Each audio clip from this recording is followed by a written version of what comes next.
It's interesting, Weidman's eye looks worse than Bruno Silva's, even though Weidman poked Silva in the eyes like 4 times. Weidman did himself a disservice because he tainted his performance, which was pretty well when he wasn't poking eyes. He won the first round 10-9. He won the second round 10-9, and he won the third round 10-9 when they ended the fight and went to the scorecards prematurely. But fighters do get away with a lot of cheating in MMA. The eye poke is a particularly bad one because the damage it can do, but with no point deductions, fighters don't have an incentive to stop. In fact, it's the opposite. Some fighters like John Jones strategically use eye pokes. In the past, Jones himself said, Daniel Cormier is saying before the fight, I'll end up poking him in the eyes at some point. And the reason he says that is because I do poke people in the eyes. It's very illegal, but I do it.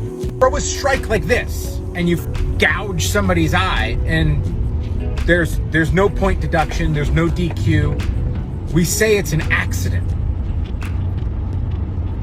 I have fought 43 times inside the UFC, 12 outside the UFC. I have never thrown a strike with my fingers out, okay? Ever.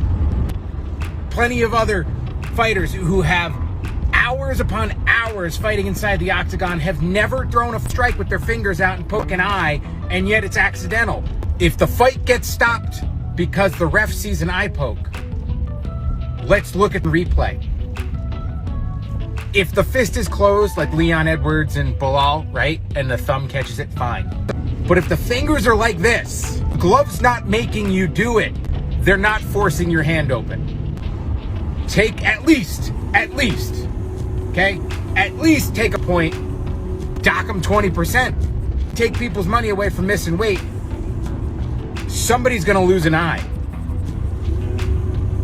Like, is that what we wanna see?